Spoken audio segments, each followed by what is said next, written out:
विक्रमादित्य की रानी फूलवंती की, जिसने उनके साथ विवाह तो किया मगर उनके पीठ पीछे ऐसा विश्वासघात किया कि सुनकर कोई भी सिहर उठे। जब भी राजा विक्रमादित्य अपने राजमहल से बाहर निकलते, अपनी प्रजा के सुख दुख जानने के लिए भेष बदलकर राज्य में भ्रमण करने जाते, तब एक साधु, जो साधुओं के नाम पर कलंक था, चुपके से महल के दरवाजे पर दस्तक देता। यह साधु कोई सच्चा तपस्वी नहीं बल्कि एक जादूगर था। इतना ही नहीं, यह साधु रानी फूलवंती का प्रेमी था। इस साधु और रानी के बीच अवैध संबंध थे।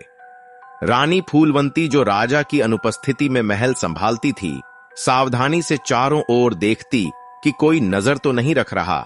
जब उसे यकीन हो जाता कि कोई नहीं देख रहा, वह चुपके से दरवाजा खोल देती। साधु अंदर आता और दोनों एकांत में समय बिताते। जैसे ही राजा के लौटने का समय नजदीक आता, वह साधु वहां से खिसक लेता। यह सिलसिला कई दिनों तक चलता रहा और राजा विक्रमादित्य को इसकी जरा भी खबर न थी।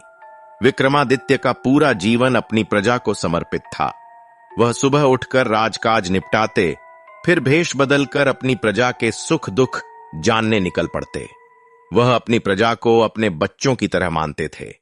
हर दिन वह अपने राज्य में भ्रमण करते, यह देखने के लिए कि कहीं राज्य के बड़े अधिकारी किसी प्रजाजन या किसी गरीब को कष्ट तो नहीं दे रहे, और रात में वे 2-3 बार अपने राज्य में घूम आते ताकि प्रजा को कोई कष्ट ना हो। उनके राज्य में चोरी की हिम्मत कोई नहीं करता था। कहते हैं उनके शासन में लोग बिना दरवाजे बंद किए चैन की नींद सोते थे। दिन की सैर के दौरान एक दिन विक्रमादित्य अपनी प्रजा के सुख दुख जानने के लिए भेष बदल कर निकले। रास्ते में वह एक मोची के घर के पास से गुजरे। वहां मोची और उसकी पत्नी आपस में बात कर रहे थे। मोची ने अपनी पत्नी से कहा, हमारे महाराज विक्रमादित्य इस धरती के सबसे श्रेष्ठ, बुद्धिमान और महान राजा हैं। वह हर रात अपनी प्रजा के सुख दुख जानने निकलते हैं। उनकी बराबरी कोई नहीं कर सकता, यहां तक कि देवता भी नहीं। मोची की पत्नी ने तल्ख लहजे में जवाब दिया, नहीं स्वामी, आप गलत कह रहे हैं। महाराज में बुद्धि का लेश मात्र भी नहीं। उन्हें तो अपने घर में क्या चल रहा है इसकी खबर तक नहीं। वह प्रजा की रक्षा क्या करेंगे? सबसे अच्छे राजा होने की बात तो दूर है, मोची ने गुस्से में डांटा। चुप कर कुलक्षणी महाराज के बारे में ऐसी बातें करने की हिम्मत कैसे हुई? अगर महाराज ने सुन लिया तो हमारा अंत निश्चित है। वह हर रात अपनी प्रजा के सुख दुख जानने यहां से गुजरते हैं। यह सब बातें राजा विक्रमादित्य सुन रहे थे, जो पास ही खड़े थे। मोची और उसकी पत्नी की बातों ने राजा विक्रमादित्य के मन को कजोड़ दिया। वह तुरंत मोची के घर पहुंचे और मोची की पत्नी से बोले, तुम्हारे 100 गुनाह भी माफ है, मैं तुम्हें कुछ नहीं कहूंगा। आज से तुम मेरी बहन हो।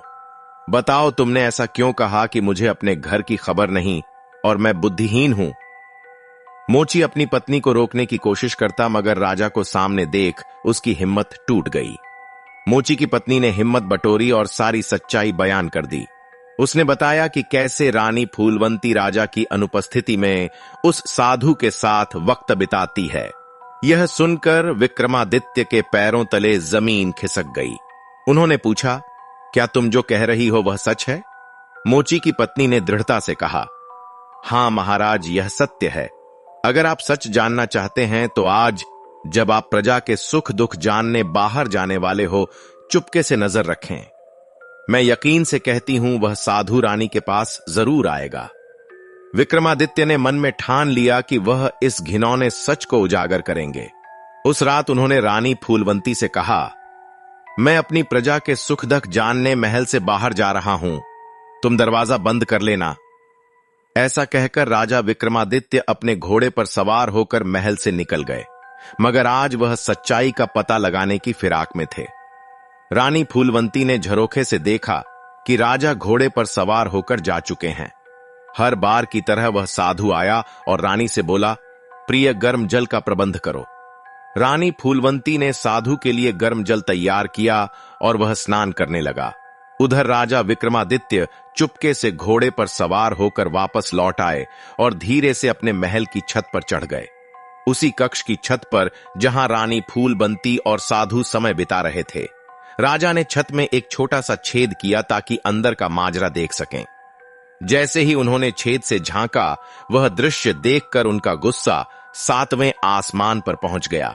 रानी फूलवंती और साधु एक दूसरे के आलिंगन में थे, प्रेम भरी बातें कर रहे थे। वह नीचे उतरकर दोनों को इस कुकृत की सजा देने ही वाले थे कि तभी रानी फूलवंती ने साधु से पूछा, प्राणप्रिय, तुम तो जादूगर हो, तुम में कई शक्तियां हैं, बताओ इस समय महाराज विक्रमादित्य कहां है?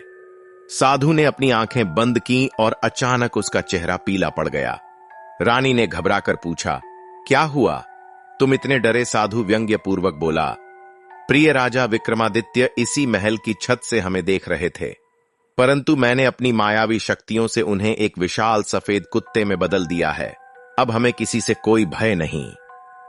उधर राजा विक्रमादित्य, जो अब एक विशाल सफेद कुत्ते के रूप में थे, महल के बाहर असहाय इधर उधर भटक रहे थे। उनके तेज नेत्रों में विवशता थी, लेकिन उनकी आत्मा में अभी भी वह राजसी तेज जीवित था। कोई उन्हें पहचान नहीं रहा था, न कोई उनकी मदद को आया, न किसी ने उनके भीतर छुपे उस महान पुरुष को देखा। इन्हीं क्षणों में उन्हें अपनी धर्म बहन की याद आई। उनका मन भर आया, वह तो जरूर मुझे पहचान लेगी। उन्होंने मन ही मन सोचा। उम्मीद की डोर पकड़कर वे मोची के घर की ओर बढ़े। मोची की पत्नी ने जैसे ही उन्हें देखा, उसकी आंखें आश्चर्य और प्रेम से भर आईं। वह तुरंत बोली, स्वामी देखिए तो हमारे महाराज आ रहे, कह के क्या आए।